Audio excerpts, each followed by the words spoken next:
Hello everybody, welcome back to my channel Simplified Basic Concepts. In this video, I'm going to discuss about types of organizational structure.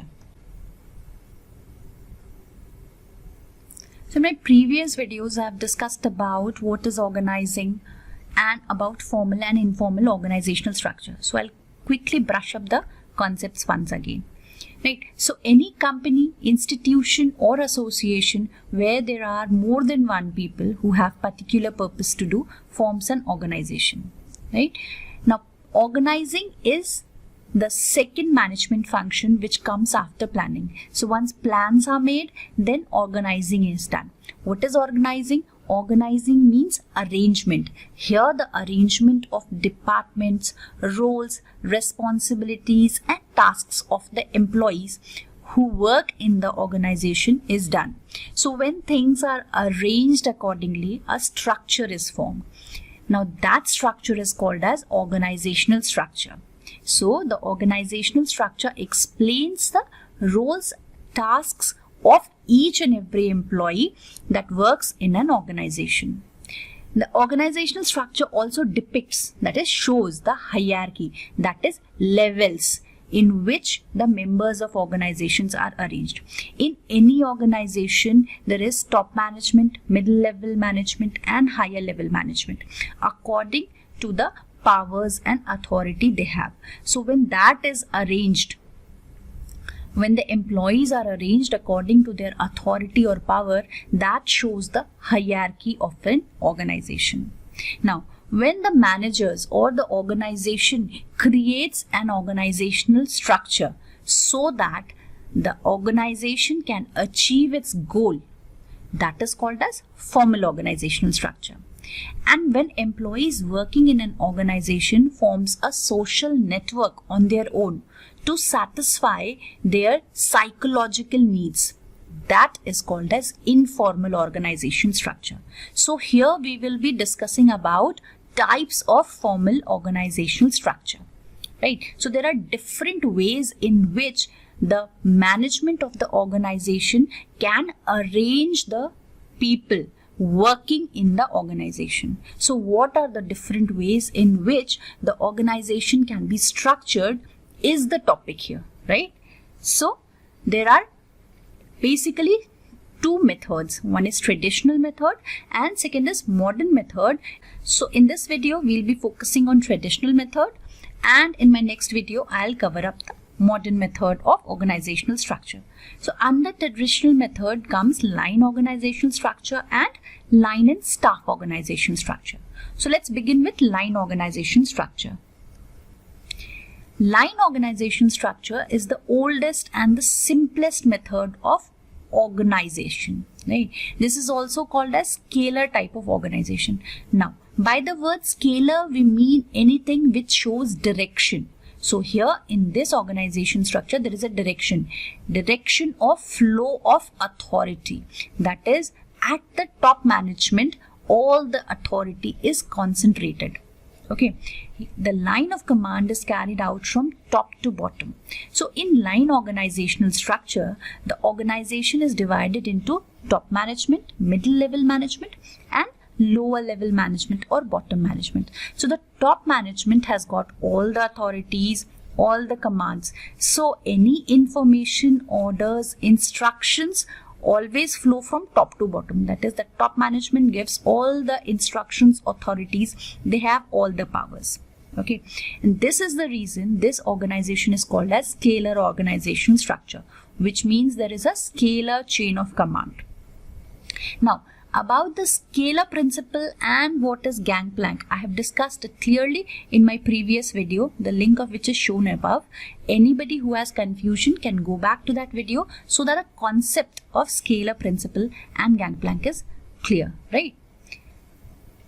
This organization, that is the line organization structure, has a vertical structure. Vertical means standing upright. That is, the top management has most of the power, then comes the middle management and followed by the lower level management. The top management, that is the superiors, can delegate authority to the subordinates here so that they can do the work. And the subordinate in turn can delegate the authority to his subordinates, right? Now, this is the line organizational structure. So here we see this is a vertical structure where the president and vice president forms the top management, manager and assistant manager forms the middle level management, and supervisor and workers forms the lower level management. So the president, vice president, they have most of the power, they have authority, all the decision making power lies with them. Then comes the managers and assistant managers who are at the middle, and under the manager and assistant manager comes the supervisor and workers, right? So any information which has to flow will flow from the president to the vice president. The vice president will give the informations, orders, instructions to the managers, right? The manager in turn will pass it on to the assistant manager. The assistant manager will give instructions, orders to the supervisors, and the supervisors will pass on the message to the workers. So here we see that each and every level of management is being included when there is passing of any information. The president cannot directly communicate with the workers, right? That is what scalar chain of command says, that the top management cannot come and directly communicate with the lower level management. So here the superior will delegate the authority to his subordinates. So the manager can delegate the authority to the assistant manager. He cannot delegate the authority to manager. Why? Because assistant manager is lower in rank than the managers. So the assistant manager can delegate the authority to do a work to supervisors, right? So in this way the line organizational structure works. Now the merits of line organizational structure is it is the simplest to establish and can be easily understood by the employees. So here the employees who are working in the organization are very clear about their roles and responsibilities and about the departments, who has the power, who will pass on the informations, and where the major power is concentrated. Everything is very clear and simple in line organizational structure. Then the line organizational structure follows unity of command. Unity of command says that every subordinate will report to only one boss. So every subordinate will have only one boss, and that is completely followed in line organizational structure. As we saw in this organizational structure, here we see that assistant manager will only report to manager. He will not have to go and report to any other person. So every subordinate here is having only one superior to him. He will report, right? Third is flexibility. Now, in line organizational structure, there is coordination between the topmost authority and bottom line authority. We see here that the president is at the topmost and the worker is at the bottom level. But there is a direct line of communication between them via the middle level management, right? That is why there is a lot of flexibility, because the authority relationship is very clear and the line officials are independent and flexible to take decisions. Right? Then the fourth merit is quick decision making. Now we saw here that the organizational structure is very simple, it's very clear. So decision taking is very quick because there is no loss of information. The line is very clear, the organizational structure is very clear. Unity of command is being followed. So any decision which is to be taken can be taken very quickly or very promptly. Right? Then the last merit is effective communication. In line organization, there is direct link between the superior and subordinate. So any reaction or any problem which the subordinate has directly or within a very short span of time can reach to the superior or top management. Now this enhances or increases the communication level.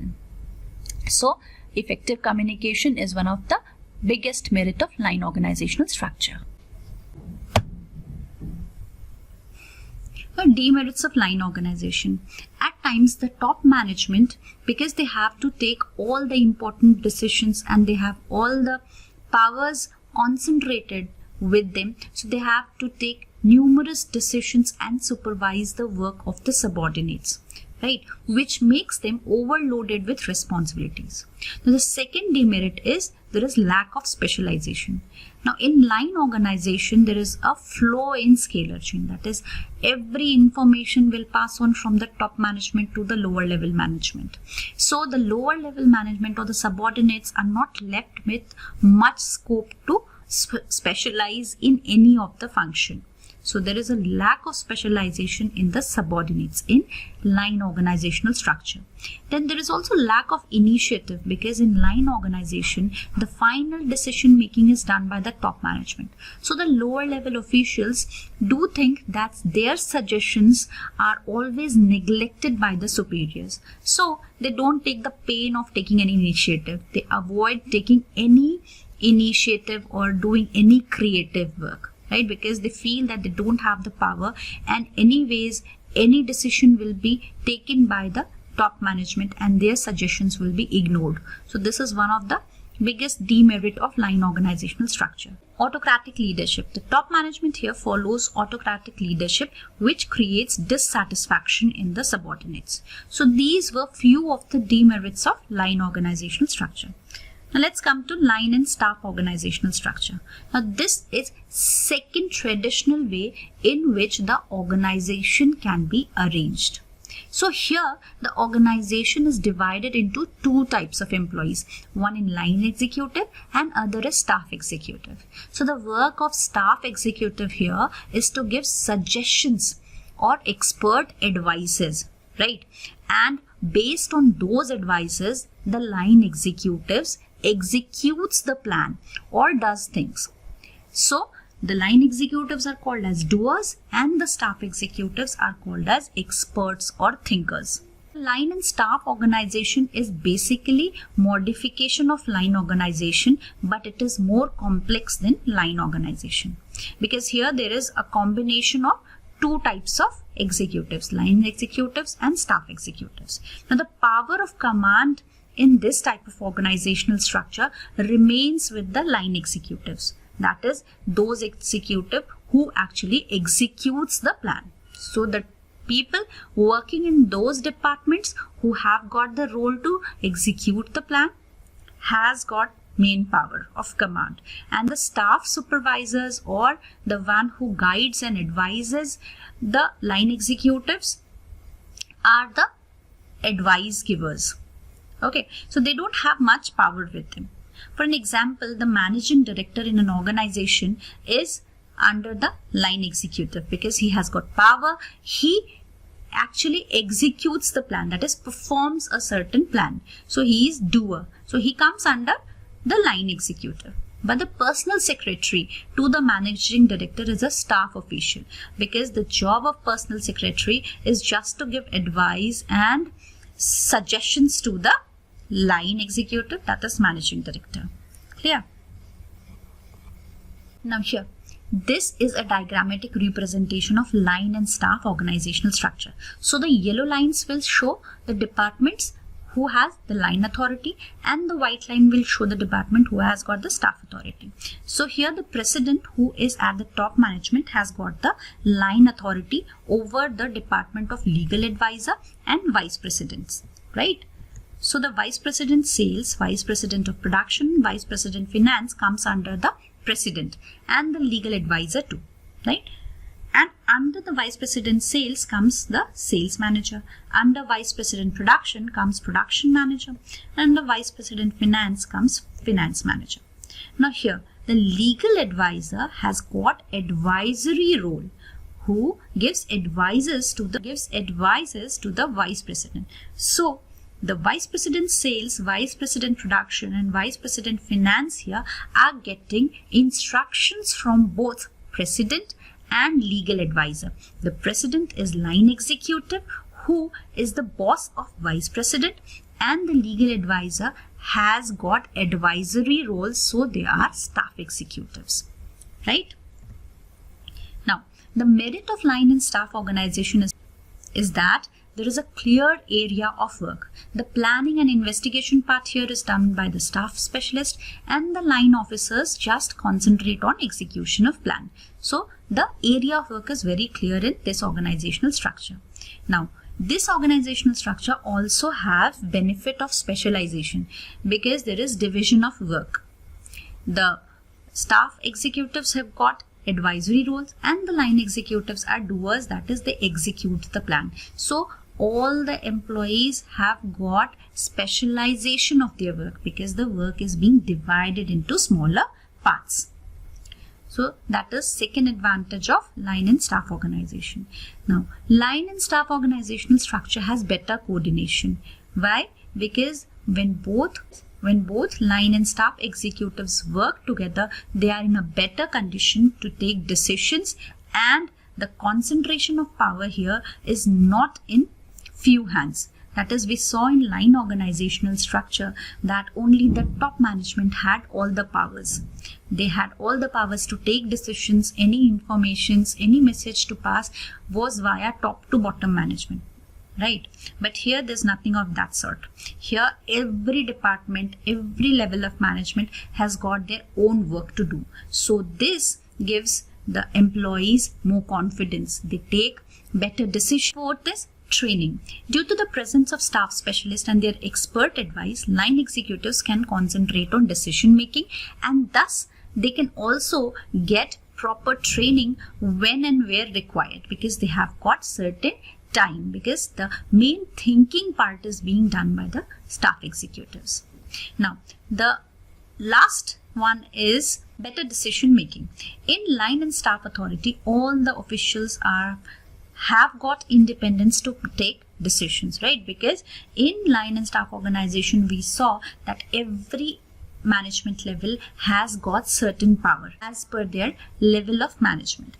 Based on that, they have got certain powers to make decisions, right? It's not like in a line organizational structure that everything is concentrated at the top of the management level. These were the merits of line and staff organization. Now the demerits. Demerits is there is lack of understanding. Now here, as I explained earlier, two arrows are coming. That is, one is yellow, which shows the line authority, and the other is white, which shows the staff authority. Now, the vice president's role here will be very complex because he is getting instructions from two bosses. We saw in unity of command that every subordinate will get or will report to only one superior. But here the vice president is having two superiors.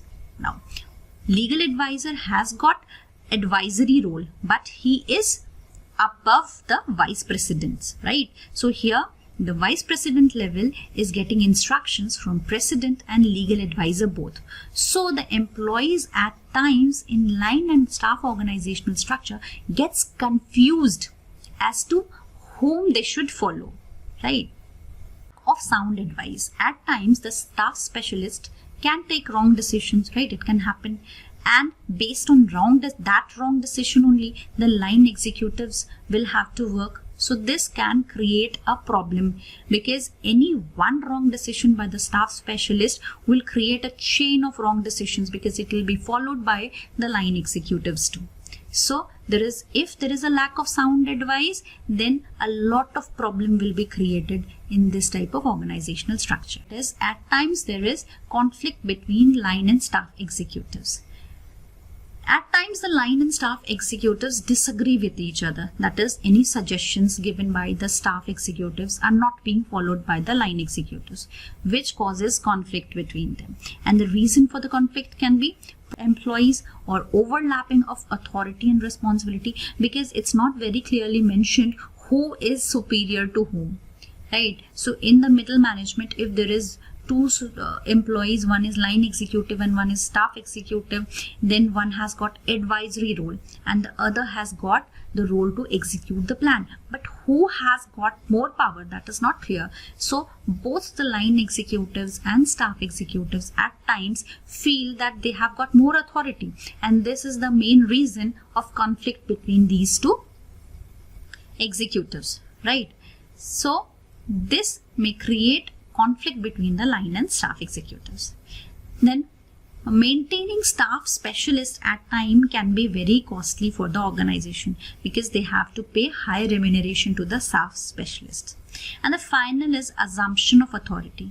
The power of the organization is with the line executives because they are actually executing the plan. They are doing things. So the main authority is with the line executives, but the staff executives do not like this because they feel that they are the one who do most of the mental work. That is, most of the expert advices are being given by the staff executives, and simply based on that, execution part is carried on by the line executives. So the staff executives at times believed that they should be given more authority over the line executives. So this creates again conflict between the line and staff executive.